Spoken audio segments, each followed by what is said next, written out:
Bonjour à toutes et à tous, bienvenue pour ce nouveau Buzz TV de TV Magazine. Ravi de vous retrouver, c'est le début de semaine et on démarre immédiatement avec du très très lourd car nous accueillons aujourd'hui sur ce plateau un journaliste dont le talent s'exprime sur toutes les surfaces, de la pelouse à la neige, du bitume à l'eau, des tatamis au ring de boxe. Ce spécialiste omnisport bondit de terrain en terrain pour mettre en lumière les sports qui sont parfois peu médiatisés mais qui font quand même toujours battre notre cœur de supporter. Et ce soir, ce n'est pas son maillot de club fétiche qu'il va arborer, mais bien un smoking pour couvrir l'une des soirées les plus attendues de la planète football. Bonjour Messaoud Benterki. Bonjour Nicolas. Merci d'être avec nous. Merci pour la présentation déjà. Je vous en prie, c'est vrai que vous êtes omnisport, on va en parler dans quelques instants. Mais évidemment, on va revenir à ce qui nous préoccupe aujourd'hui, le dispositif de la chaîne L'Équipe qui est déployé à l'occasion de cette cérémonie du Ballon d'Or. Ce soir, à partir de 19h05, même vous commencez avant, ce sera à 16h30 hein. Déjà. On le voit ici, évidemment, dans l'équipe de Greg. Vous allez avoir un compte à rebours des lauréats jusqu'au premier. Les plus grandes stars de la planète foot vont défiler sur le tapis du théâtre du Châtelet à Paris. En tant que passionné de foot, j'ai envie de m'adresser à lui avant de m'adresser aux journalistes. Comment vous arborez cette soirée? C'est quand même les yeux d'enfant. Les yeux d'enfant, ouais. On retrouve les yeux d'enfant, c'est très bien résumé. Ouais. Le Ballon d'Or, il y a un côté magique. Même quand on le voit dans les locaux de l'équipe France Football, il y a ce le moment, vrai, hein, quand on le voit en vrai. C'est vraiment, il y a une attraction particulière et le regard aussi des joueurs, des invités qui viennent à la cérémonie du Ballon d'Or, et ben on voit exactement la même chose, leurs yeux d'enfant. Et alors pour l'anecdote, ils veulent toucher, regarder, être là. Et alors même, je peux même vous raconter le Ballon d'Or 2016, Cristiano Ronaldo. C'est la première année où l'équipe France Football d'ailleurs avait récupéré l'organisation du Ballon d'Or. On lui avait remis le Ballon d'Or à Madrid. C'était un moment où il y avait au Real, l'actualité était un peu compliquée pour lui. Et j'étais fasciné par les yeux de Cristiano Ronaldo et ce côté. C'était quoi déjà, son 4e ou 5e? C'était pas le premier en tout cas. Et il était comme un dingue de recevoir le Ballon d'Or. Il avait gagné des trophées en veux-tu en voilà, mais ce moment-là, franchement, ça m'a marqué. Ouais. Le meilleur footballeur du monde sera désigné ce soir sur l'équipe, on va en parler. Le meilleur journaliste sportif de France, lui, il est déjà là avec nous. Messaoud Benterki. On parlera évidemment du Ballon d'Or de Karim Benzema, mais aussi de la route du Rhum, du biathlon. Vous allez voir, on va parler de tout dans quelques instants après les news médias de Damien Canivez.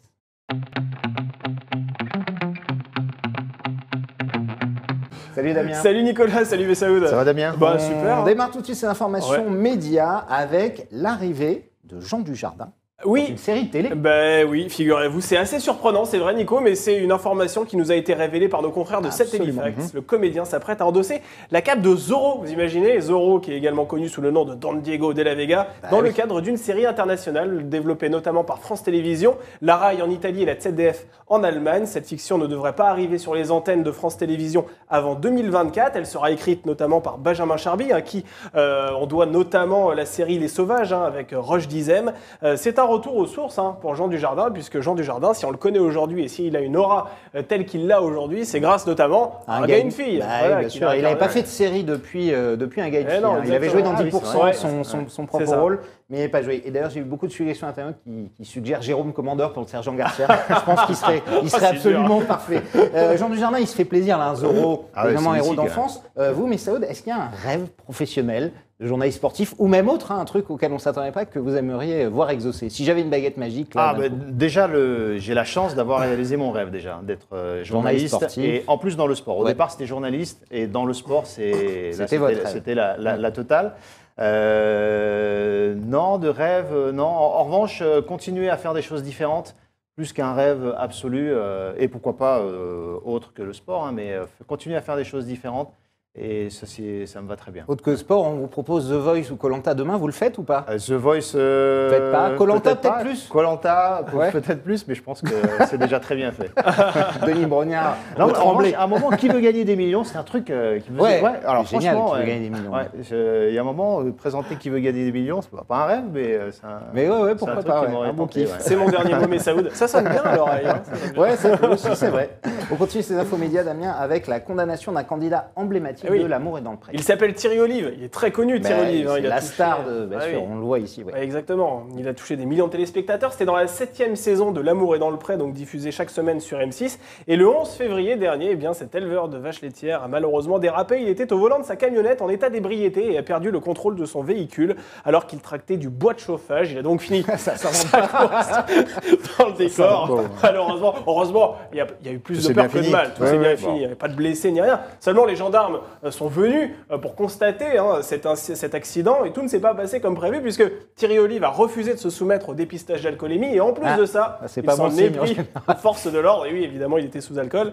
Il a été convoqué du coup devant le tribunal de Coutances en Normandie et a été condamné quand même à 3 mois de prison avec un sursis probatoire de 2 ans, une suspension de permis de conduire de 6 mois et évidemment aussi l'obligation de soigner son alcoolisme.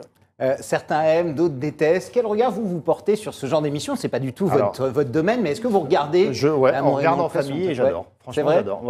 J'adore cette émission parce que, in fine, ça change la vie de gens. Je trouve qu'il y a une sincérité qui me touche dans cette émission. Alors peut-être.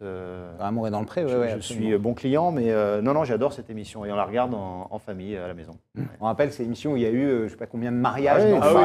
C'est impressionnant. Rien que pour ça, il se dégage quelque chose de sincère et d'authentique, je trouve. Elle touche les gens, c'est vrai.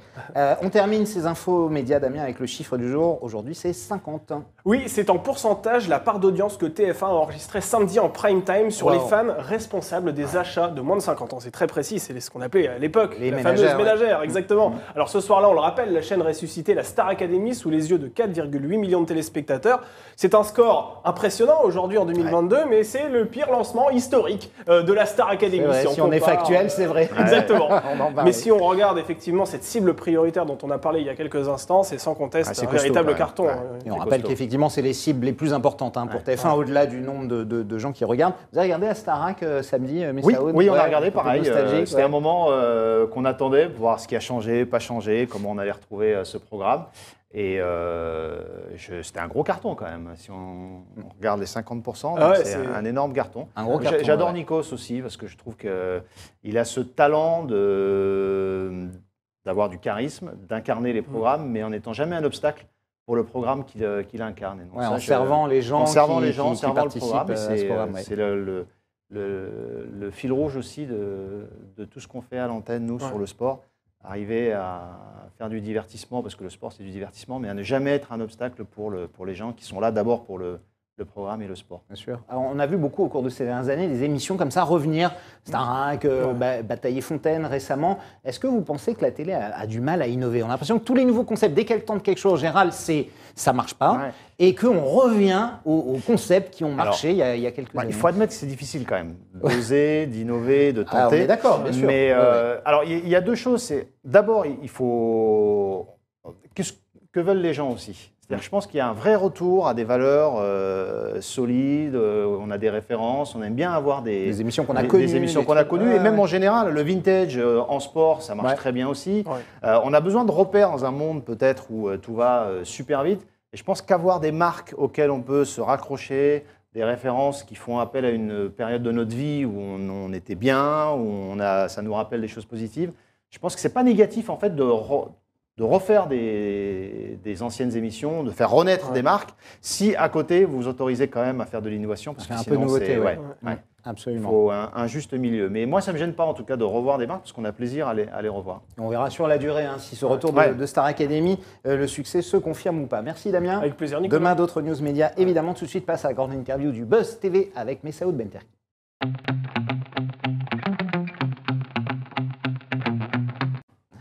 C'est le grand jour pour l'équipe, la chaîne L'équipe, Canal 21, au cas où vous seriez perdu, vous ne la retrouvez pas, on la retrouve toujours, mais c'est toujours bien de dire ça, Canal 21 sur la majorité des diffuseurs. Ce sera la cérémonie du Ballon d'Or ce soir en prime time.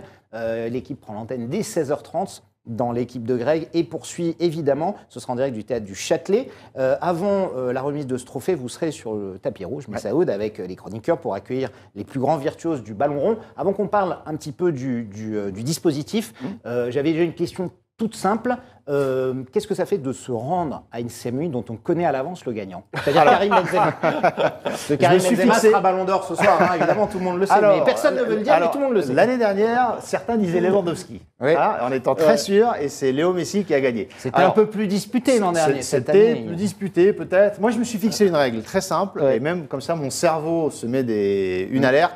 C'est de ne pas connaître officiellement le vainqueur. Et vous ne le connaissez pas encore? Et je ne connais pas officiellement le connaît à l'équipe? Est-ce que vous pouvez dire, par exemple, qui le connaît? Très peu de personnes, ça se compte sur les doigts. Plus les jours avancent, et plus on se rapproche de la cérémonie, plus on passe d'une main à deux mains. D'accord. Voilà, mais ça fait quand même très peu de personnes. Parce que c'était l'un des paris dans l'évolution du Ballon d'Or, c'est d'avoir plus de confidentialité. Parce que c'est vrai qu'il y a quelques années, comme le journal, le magazine France Football était imprimé la veille de la cérémonie, était imprimé le dimanche pour être en kiosque le mardi. Évidemment, parfois on voyait des photos, des captures d'écran de la couve avec le vainqueur, donc c'était compliqué de tenir le suspense. Je rappelle qu'en fait, le vainqueur du Ballon d'Or, les journalistes de France Foot ont été le voir chez lui avant pour que tout soit prêt demain, quand France Foot sera en kiosque. Alors France Foot, et l'interview a déjà été faite, le Ballon d'Or lui a été remis, les photos ont été faites, donc le vainqueur sait déjà qu'il a gagné. Le vainqueur sait qu'il a gagné. Le France Football, désormais, il est en supplément du MAG, une fois par mois, c'est devenu un mensuel, et donc le journal, le magazine France Football, vous l'aurez samedi en supplément du MAG. Donc effectivement, il est imprimé plus tard, et ça permet d'avoir un peu plus de confidentialité. Mais moi, mon cerveau, il fonctionne parfois un peu bizarrement, mais le fait de ne pas savoir officiellement qui a gagné, en étant sur le tapis rouge, ça me met dans des dispositions un peu plus faciles, entre guillemets, pour être dans l'excitation de la soirée, même si à un moment, je devine à peu près qui sera le Ballon d'Or. C'est celui qui sourit le plus, en tout cas, par rapport aux autres. Pas toujours. Lewandowski, par exemple, est toujours très content d'être là. Même si il avait fini deuxième, et il sera encore deuxième cette année, a priori. Il aurait dû l'avoir l'année où, à cause du Covid, ça a été annulé. Mais oui, je me mets une petite alerte en ne connaissant pas officiellement le résultat, même si j'ai une idée. Et après, ça ne m'empêche pas de vous dire que pour moi, le grand favori, c'est Karim Benzema, parce que je peux aussi avoir mon avis. Les gens de France Football, c'est un peu plus difficile pour eux d'avoir un pronostic ou un avis sur la question, mais pour les autres, c'est ce qui fait aussi le charme du Ballon d'Or. On a bien discuté, alors qui va l'avoir, qu'est-ce que tu en penses, pourquoi c'est lui, pourquoi c'est pas lui. Donc c'est ce qui fait aussi la magie du Ballon d'Or. Qu'est-ce que ça ferait, tout simplement? On rappelle que Ballon d'Or français, il y a eu beaucoup. Il y a eu Copa, Platini, Zidane, je crois, et Papin. Oui, alors Copa, Platini, Zidane, Papin, exactement. Ils sont que 4, donc Benzema sera le 5e, a priori. Ce serait le 5e. Est-ce que c'est quelque chose qui vous touche? Est-ce que ce serait une récompense pour lui, après tant d'années, pour ce footballeur extraordinaire? Vous partagez les mêmes origines que lui, en plus, algérienne, donc j'imagine que ça vous toucherait de près s'il gagnait. Ça me toucherait par rapport à son parcours, en fait. On est vraiment dans ce qu'est le rêve du Ballon d'Or. Franchement, vous prenez Karim Benzema, quand il est à ses débuts à l'Olympique Lyonnais, vous lui dites, tu vas jouer au Real, c'était son rêve. Pendant plus de 12 ans. Tu vas gagner des Ligues des Champions et tu seras Ballon d'Or. Si c'est le cas ce soir, on est dans... Même Hollywood ne fait pas des histoires comme ça. Et c'est vraiment génial parce que c'est vraiment le cas typique du rêve d'enfant qui se transforme si c'est Benzema ce soir. Il a tous les ingrédients pour que ce soit une cérémonie extrêmement émouvante. Alors on rappelle que ce sont 100 journalistes internationaux qui ont le pouvoir d'élire le Ballon d'Or. Est-ce que vous auriez voté, vous, pour Karim Benzema, si vous aviez eu ce pouvoir? Alors moi, j'aurais voté Benzema cette année, oui, clairement. Pour quelle raison? Parce qu'il a réussi quelque chose de très rare, c'est dans une très grande compétition, la Ligue des Champions, dans un très grand club, de survoler complètement la compétition et de porter un club, une équipe, de faire gagner son équipe. Parfois, elle a été très en difficulté, l'équipe des remontées extraordinaires, un impact sur son équipe de cette dimension-là, franchement, sur le passé récent, on en a très très peu vu. En même temps, c'est un joueur très controversé aussi. Enfin, un peu moins aujourd'hui parce qu'il a réussi à redorer son blason. Il est revenu en équipe de France. Il est revenu en équipe de France. Qui joue aussi, je pense qu'il s'est... Et avec succès en plus. Je pense qu'il a mûri, honnêtement. On sent une transformation physique dans sa gestion, dans sa communication corporelle. Je pense qu'il y a quelque chose qui s'est un peu assagi et un peu... qui a mûri, tout simplement. Et aujourd'hui, on sent qu'il est bien plus épanoui. Et c'est vrai que même sportivement, il fait l'unanimité.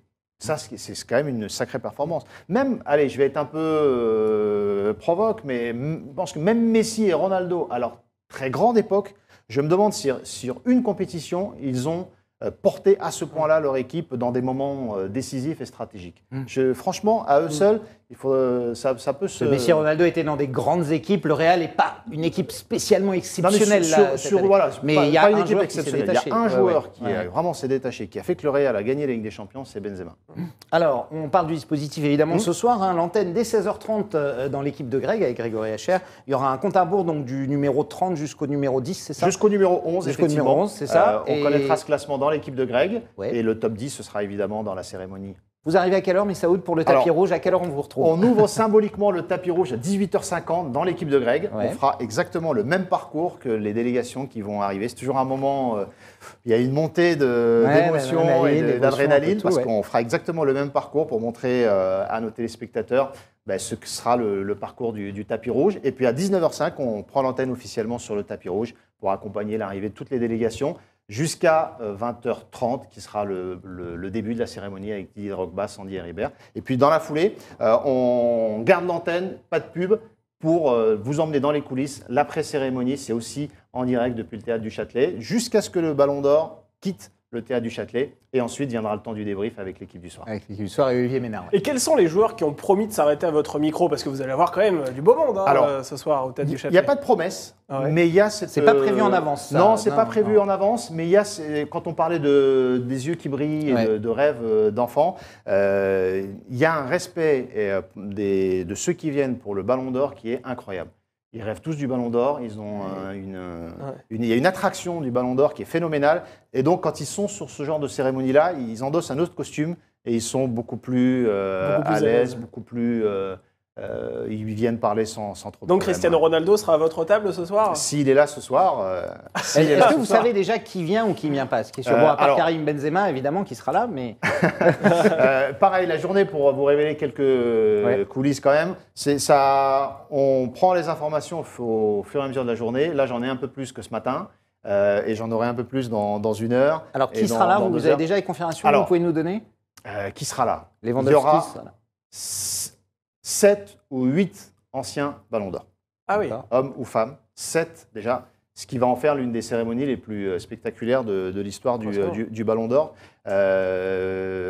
Andrea Bocelli sera là. Ouais. Par exemple, je crois. Pas mal. Hein. Il y aura beaucoup d'émotions. Il était Ballon d'Or en quelle année, Bocelli? Alors, je crois dans les années 90, je crois. C'est celui qui a gagné The Voice l'an dernier. Oui, exactement, c'est ça. Il était dans Masked Singer. Ou non, c'est Amaury Vassili, je sais plus. Non, il y aura beaucoup d'émotions. Vraiment, l'émotion, c'est ce qui va rythmer la cérémonie ce soir. Cristiano Ronaldo, évidemment, doute qu'il ne va pas forcément le recevoir. Est-ce que, par exemple, des joueurs du PSG comme Kylian Mbappé seront présents, Messaoud? On l'espère qu'il sera présent. Ouais, il était là l'an dernier. Il était là l'an dernier. Il a, lui, pareil, vous le voyez dans ses déclarations, le Ballon d'Or, c'est l'objectif, même pas un rêve, pour lui, c'est l'objectif ultime de sa carrière. Il est annoncé ce soir. Donc, je ne peux pas vous dire s'il sera là officiellement ou pas, mais il est annoncé. Est-ce que dans ce genre de cérémonie, évidemment, on est très... Il y a une formalité, mais il y a un côté formel, mais il y a aussi, évidemment, la joie, partager cette grande soirée. Kylian Mbappé vient avec le micro. Est-ce que vous lui parlerez des affaires en cours avec le PSG, le PSG? C'est une bonne question, mais honnêtement... Ses velléités de départ, etc. ou pas? Non, c'est une très bonne question. Il y a... Et c'est plus qu'une bonne question. Parce que là, vous pouvez le crisper. S'il arrive avec le soir, en fait, d'un coup, vous allez le crisper. Mais comment vous expliquer? Il y a une atmosphère autour du Ballon d'Or, quand vous vous rapprochez de la cérémonie, où le Ballon d'Or est au-dessus de tout. Et c'est pas concret, mais c'est comme une... C'est l'institution est plus forte que les joueurs, c'est ça un peu. Il y a l'institution, il y a un parfum qui vraiment vous amène que sur le Ballon d'Or.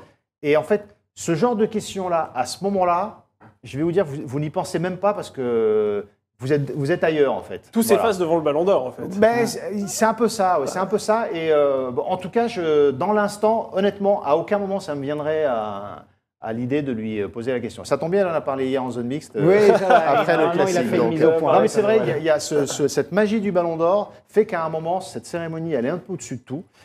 Et on est vraiment sur la question Ballon d'Or. Alors c'est vrai que le Ballon d'Or, comme l'indique le nom, c'est la remise du Ballon d'Or. Néanmoins, est-ce qu'il y aura d'autres séquences qui viendront ponctuer cette soirée qui sera, on le rappelle, animée par Sandy Heribert et Didier Drogba? Déjà, il y aura 7 prix qui seront remis. Oui, il y a d'autres trophées. Il y a le nouveau Ballon d'Or. Ça me donne juste l'occasion d'expliquer pourquoi c'est en octobre, le Ballon d'Or. Oui. C'est parce qu'il y a une nouvelle saison. Que ça change. C'est la première année. Il y a le jury a changé. On est passé à 100 journalistes. parce que pour réduire un peu le nombre de pays qui votent, parce que parfois c'est vrai qu'il y avait des pays totalement dingues au niveau du jury, c'était génial, mais ils étaient peut-être un peu moins sur les matchs et votaient un peu plus sur la réputation. Donc le jury est resserré. Et puis on est passé d'une année civile à une saison sportive, ce qui est plus cohérent aussi. De septembre à juin, comme l'école. Hein, donc ce sera vraiment le meilleur joueur de la saison qui sera élu. Il y aura le trophée Copa de meilleur jeune, le Ballon d'Or féminin qui prend de plus en plus d'ampleur également, le prix Gerd Müller du meilleur buteur de l'année, ça s'appelle Gerd Müller pour la première fois, en hommage à l'ancien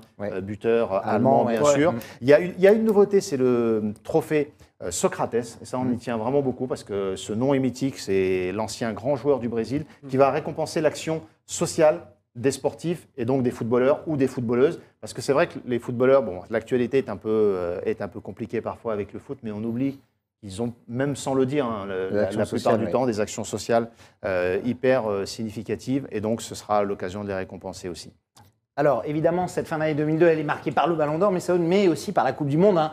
Nouveauté comme le Ballon d'Or, elle n'a plus lieu en été, elle aura lieu en novembre-décembre cette année. Depuis l'attribution de cette compétition à ce pays, il y a évidemment de nombreuses polémiques qui ont éclaté, les droits de l'homme, le sort des ouvriers, les affaires de corruption, les enjeux climatiques, etc. etc. Beaucoup ont annoncé qu'ils la boycotteront. Comment, quand on est journaliste comme vous, on appréhende cette Coupe du Monde qui sera sans doute pas du tout comme les autres? Elle promet d'être différente, effectivement. Moi, je trouve que la ligne de l'équipe, et je suis en tout cas complètement raccord avec la ligne de l'équipe, l'édito de Jérôme Casadieu, le directeur le patron de l'équipe, qui avait fait un édito sur l'information, sur le droit à l'information. Donc, pas de boycott de cette Coupe du Monde. Et la raison me paraît extrêmement simple et compréhensible. On couvre l'événement. Et on sportivement, le sportivement et même au-delà du sportif.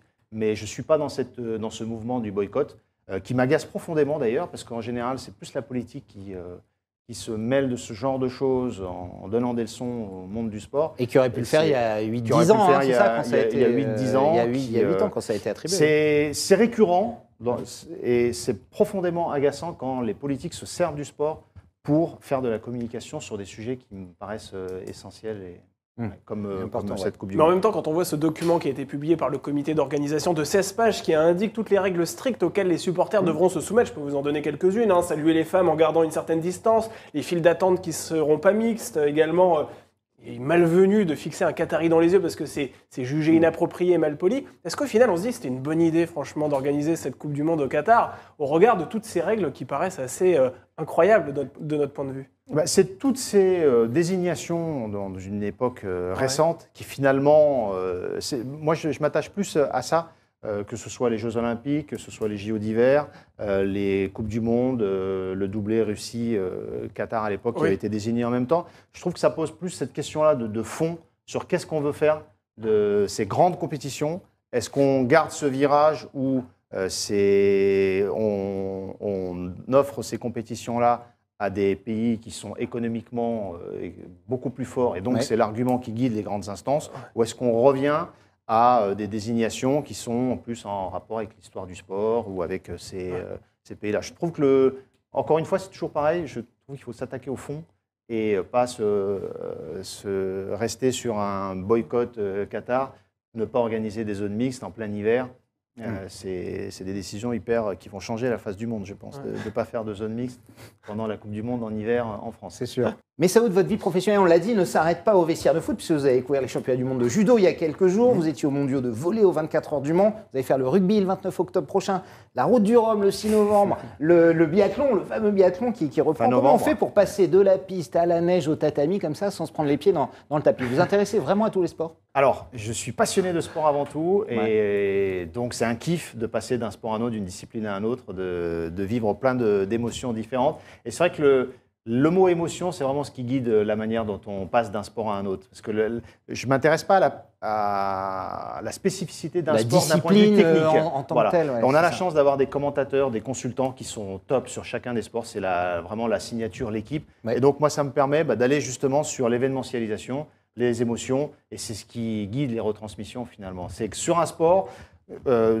ne me dis pas, il faut que je maîtrise sur le bout des doigts telle discipline. En revanche, c'est qu'est-ce qui est spectaculaire dans cette discipline, quelles sont les personnalités qui sont attachantes, les champions qu'on peut faire émerger ou faire connaître, et comment est-ce qu'on construit la mécanique de l'antenne pour que les gens passent un bon moment, vivent cette émotion-là sans obstacle de notre part, et puis pour mettre en avant les disciplines et les sportifs. Comme un passionné, quoi. Comme un passionné, et donc l'antenne, priorité absolue, l'antenne, le sport et les émotions.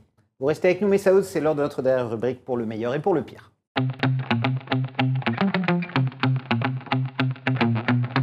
Vous allez devoir répondre à un certain nombre de questions, certains moments heureux, d'autres un peu moins. Si je vous demande là comme ça aujourd'hui, quel est le meilleur souvenir de votre carrière?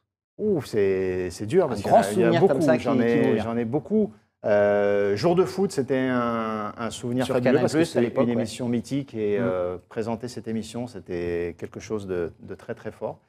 Et on avait couvert le titre de l'Olympique de Marseille pour la première fois depuis. Avec Didier Deschamps. Avec Didier Deschamps. En 2010. Le biathlon, c'est une découverte fantastique, vraiment. Parce que l'univers est merveilleux, les athlètes sont hyper attachants, le public est incroyablement sympa. Et donc, d'avoir porté avec toute l'équipe l'émergence de ce sport, c'est vraiment un bonheur absolu. Ouais. Et les Français gagnent, ce qui n'est pas le cas. Les Français gagnent, et ça... c'est rare. Non, on gagne quand même, on gagne. On verra ce soir avec Karim Benzema. Quel est le pire souvenir de votre carrière? Franchement, il n'y en a pas. J'ai beaucoup de chance peut-être, mais... Vous n'avez jamais eu de revers professionnel, une déception? Si, bien sûr. Est-ce qu'il y a une honte particulière, quelque chose que vous avez raté, on en a raté, non. De honte, non, mais des échecs, oui. Heureusement qu'il y en a, oui. Mais j'ai commencé en presse écrite, donc à une période, on essayait de voir qui était le chat noir parce qu'on fermait les titres les uns après les autres. On lançait des titres et on les fermait parce que ça ne marchait pas. Donc, mais c'est une expérience extrêmement enrichissante. Un échec vous permet de progresser. L'événement sportif le plus marquant de votre carrière auquel vous ayez assisté, soit en vrai ou en téléspectateur, peu importe. La finale de la Coupe du Monde 98 au Stade de France. J'avais la chance d'être rédacteur en chef du journal But. J'avais 23 ans. Et, vous y étiez? Et j'y étais. À un mois du début de la Coupe du Monde, le rédacteur en chef de l'époque quitte le journal parce qu'il avait une offre d'un autre titre. Et je me retrouve rédacteur en chef d'un journal de foot à un mois du début de la Coupe du Monde. Donc c'était une expérience là aussi fantastique. Et dans 10 ans, vous voyez où exactement? C'est impossible de vous dire. C'est impossible. Vous n'avez pas le temps de carrière? Non, aucun. Et je me suis toujours laissé porter parce qu'on m'a toujours offert des challenges passionnants. Et donc, à chaque fois, ça s'est enchaîné comme ça. Donc, voilà, le prochain, je ne sais pas où ce sera. Mais en tout cas, l'important, c'est d'avoir toujours des challenges sympas à vivre. Alors nous, le prochain, on sait où ce sera. Ce sera ce soir, à partir de 16h30 sur l'équipe. Évidemment, il ne faudra pas rater ça. 17h45, votre prise antenne sur le tapis rouge. 16h30, l'équipe de Greg, et 18h50, le tapis rouge. Le tapis rouge, et évidemment, ensuite, il faudra tenir toute la soirée pour savoir qui sera Ballon d'Or. Et puis féliciter Karim Benzema, évidemment, à la fin, quand il l'aura obtenu. Merci beaucoup. Jusqu'au bout, j'ai essayé. Jusqu'au bout, j'essaie. On peut parler à un déjeuner, si c'est lui ou pas. Non, il ne va pas parler, j'en suis sûr. Et Damien, on se retrouve demain avec un invité. On ne sait pas encore qui. On ne sait pas. France 2 nous a fait une petite déprogrammation de dernière minute, on vous dit tout. Et du coup, notre invité était Emmanuel Macron qui prend la parole, vous savez, on doit déprogrammer des séries. Dans la vie, c'est comme ça que ça se passe. Alors demain, on vous réserve du lourd, c'est promis. On ne sait pas encore qui, mais soyez présents. Et vous serez fidèles évidemment au rendez-vous. Bonne journée à toutes et à tous.